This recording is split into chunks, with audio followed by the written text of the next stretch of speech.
So, does anyone care to touch on this further? Don't let anybody gaslight you. This was not just a stroll through the Capitol. It was violent. It was, yes, it was absolutely violent, and it was religiously motivated. And yes. Welcome back to my channel. I am your host, G.I. Wingnut. This guy we got on the screen here is that Victor Davis Hanson character I'd mentioned in my posts. It's a project that I decided I'm going to pick up on it here because this Epstein thing is just, it's a thing. So what I'm going to do, and the reason I picked Victor Davis Hanson is because he's a character that my dad seems to appreciate. This guy is coming to us from the Daily Signal. I'm going to get back to a piece that he does with Eric Metaxas. That'll be the next one up I do. But I want to go ahead and address this video. He dropped this one apparently yesterday. Today being July the 23rd, I think. Yes, the 23rd of 2025. So, yeah, things are going kind of crazy if you're not paying attention. But, or if you're looking back from the future sometime, maybe 10 years down the road, this might give you some insights as to some of the stuff that's been going on. Anyway, let's go ahead and get on into this. I want to take a quick look at this guy, and we're gonna talk about him along the way. So here we go.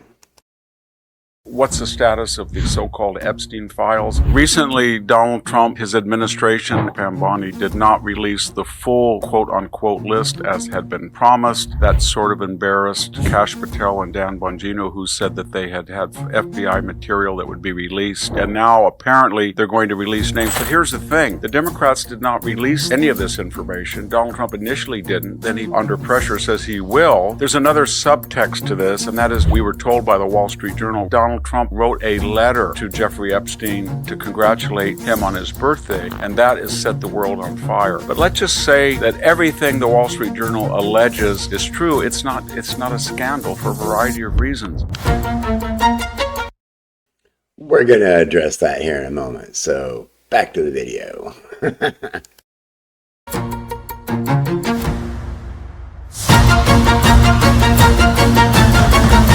This intro is wild. I may end up having to cut some of it out. Hello, this is Victor Davis Hanson for the Daily Signal. I know all of us are not that interested in the Epstein letter and the Epstein controversies, but let's just... Speak for yourself, gentlemen, or sir. I'm highly interested in this because I'm an advocate against human trafficking. I just did a video on an article from Mother Jones about cuts to the State Department. Anyway, back to the video. Go through it very quickly. Recently, Donald Trump, his administration, as characterized by the Department of Justice, Pam Bondi, did not release the full quote-unquote list as had been promised. That sort of embarrassed Kash Patel and Dan Bongino, who said that they had FBI material that would be released. Turns out Donald Trump then got angry at his base, but especially at the Democrats, who said that Trump was trying to hide something.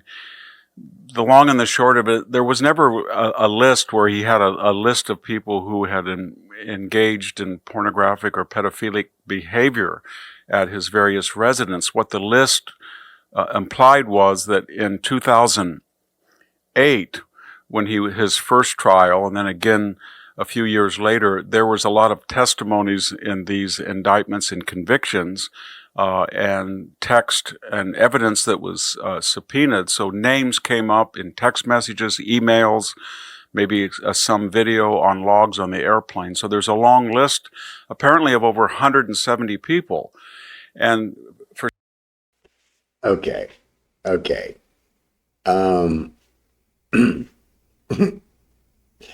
Let me tease this for you real quick. We'll get back to this in a moment. There's not a list. All right. If you think so, Mr. Hanson, but we're going to get to some stuff here in a moment. So moving right along.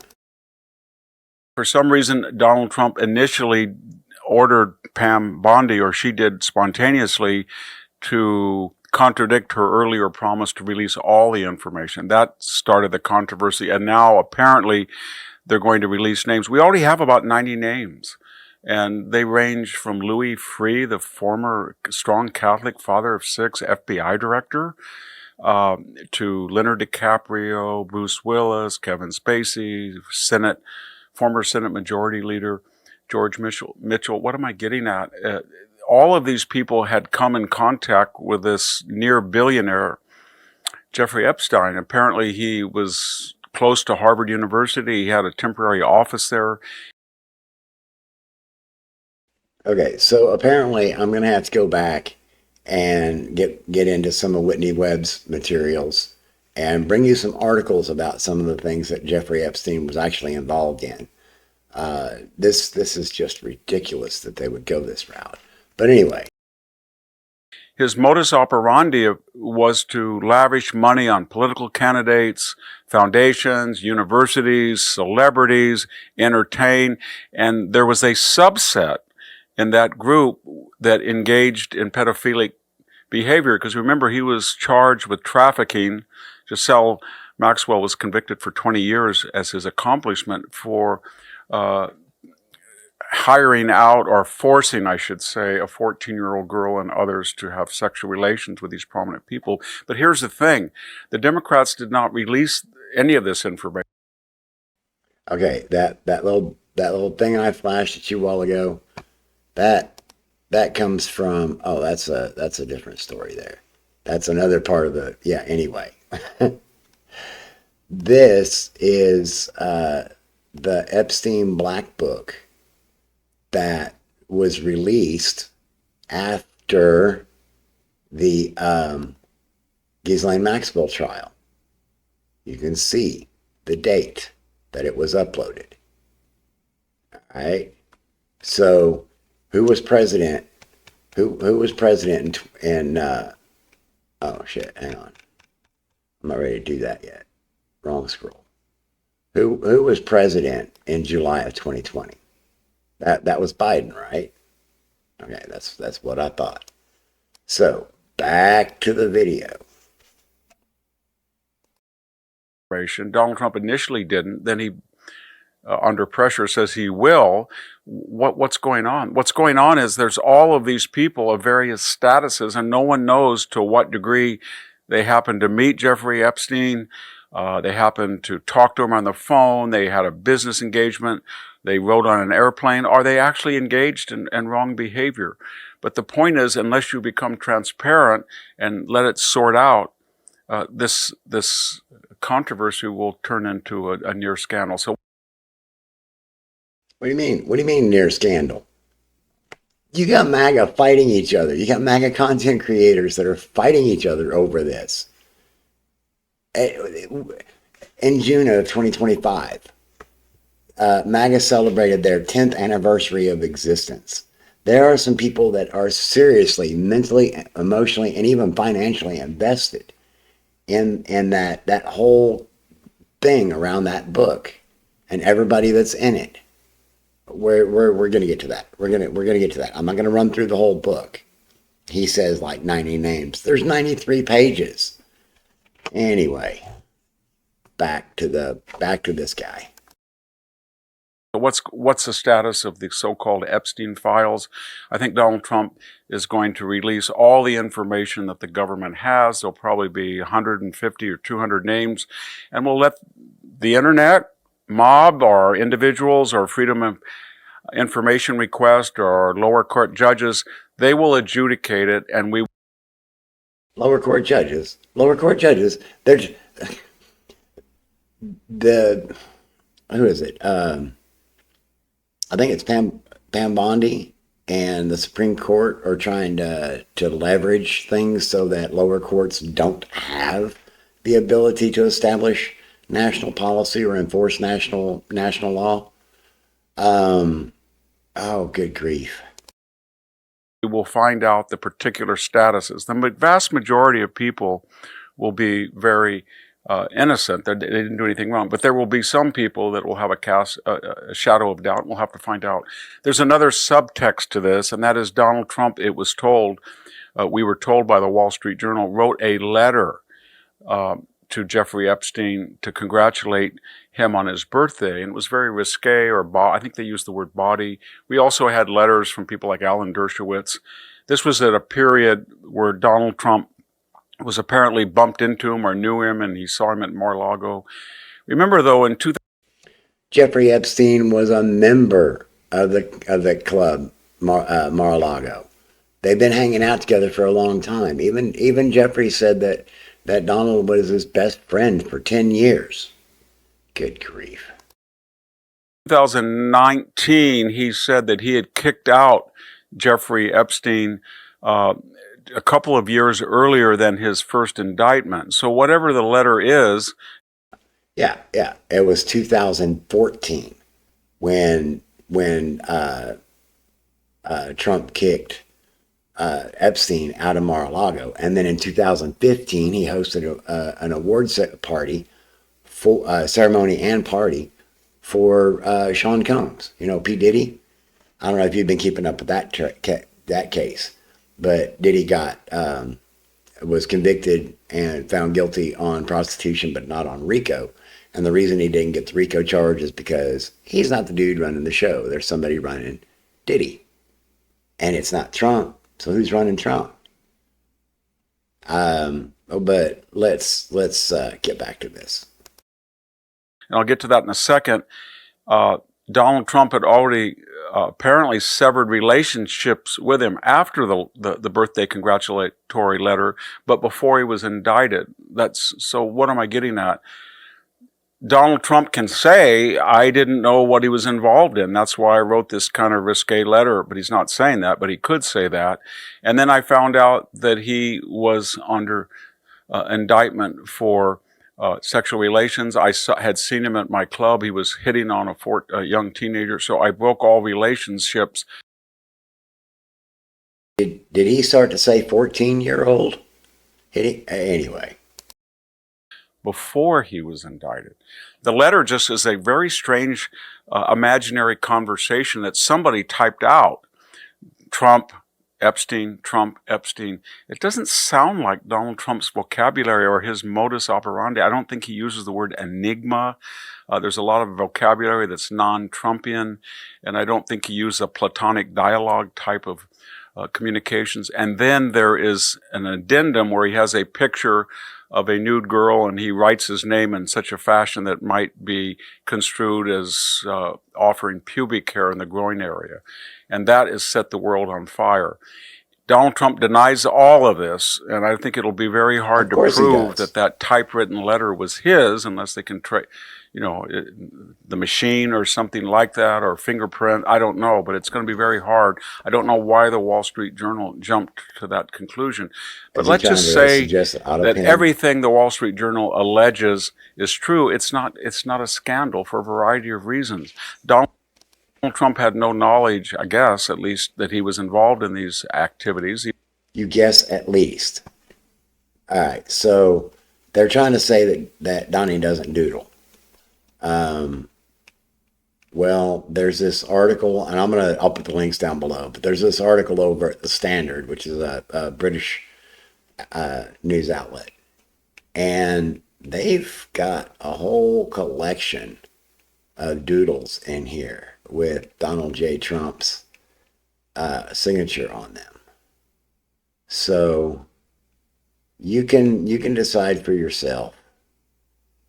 There's that Trump Tower one. So, like I said, I'll put the link in that and for that. He was just a risque character. Okay, so hang on. Let's go back over here to this book for a moment. And I specifically want to go down to page. Let me pull this down here so that we can see. We're going to go to page 53. I just want to scrub it over here to page 53.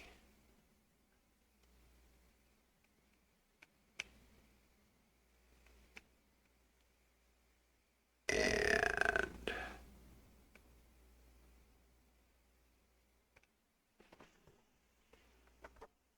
Let's see, there's Tate. I'm in the T's. Tucker. Oh, I went too far.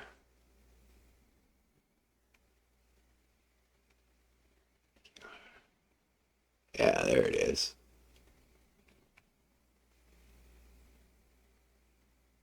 This is not the same as the redacted copy that I found, because this does not have Ivanka Trump's name in it. But there isn't a redacted version of this running around. Hang on, let me pull that up real quick. So actually, yeah, I went ahead and double checked, and it is in this Epstein's Little Black Book, the unredacted version. There's Trump, Blaine, and Robert. There's Ivanka Trump, and Trump, Robert, and Blaine. And of course, Ivanka Trump was Donald's wife. This guy is saying that it doesn't really matter, and he's saying that things are, he was just a risque character. He was a freaking pedophile. Anyway, let's try to finish this up and then get out of here, because I got other things I'd rather be doing. But I'm gonna have to come back and start making videos again. He was just a risque character, like many people in Manhattan. And then once he did discover at Mar-a-Lago that he was hitting on pre-adolescent or 14, 13-year-old girls, then he supposedly kicked Jeffrey Epstein out, and then later he was indicted.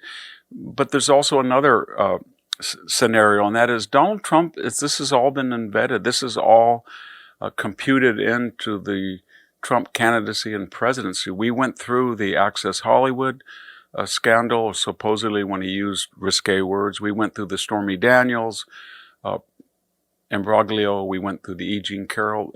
We know that Donald Trump is a multi-billionaire, and that the Manhattan social life for men in their 30s, 40s. He just listed off every physically related crime that Donald has committed. And some of them he's been convicted of, like E. Jean Carroll. The money's just stacking up on that. And yet this old man keeps covering for the guy. By the way, I've got an Alan Dershowitz article that I'll drop a link to in the description as well, because he brought up Dershowitz. That's another interesting character.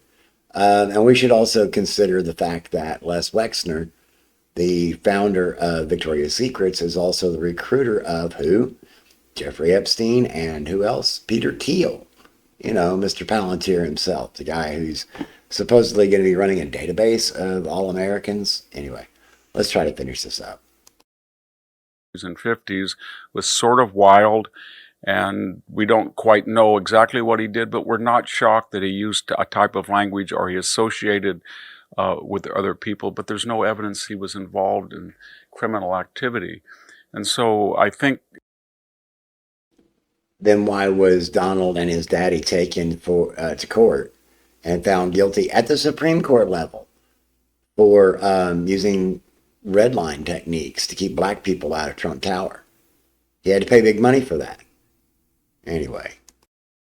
It'll die, and I think the Wall Street Journal will have to make a correction unless they want to take Donald Trump to court, and Donald Trump he's filed suit against them, and then there'll be a lot of discovery, and who knows what will happen. But for right now, I think he's salvaged this problem and aborted a controversy by just saying, get this stuff out there and let the people decide. No, he didn't. He said stop talking about Epstein. Oh, good grief. Oh, good grief. It's the way it always should be in a democracy and an open society. Thank you very much. This is Victor Davis Hanson for the Daily Signal.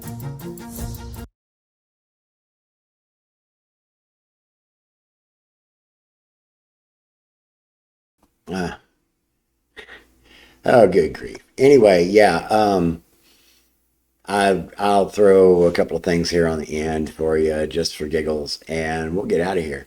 I hope you all have a great day. If you can't stay cool, stay hydrated, getting plenty of rest, because mental health matters. Take care of each other out there, because it's going to take a community to get all through this nonsense. Everybody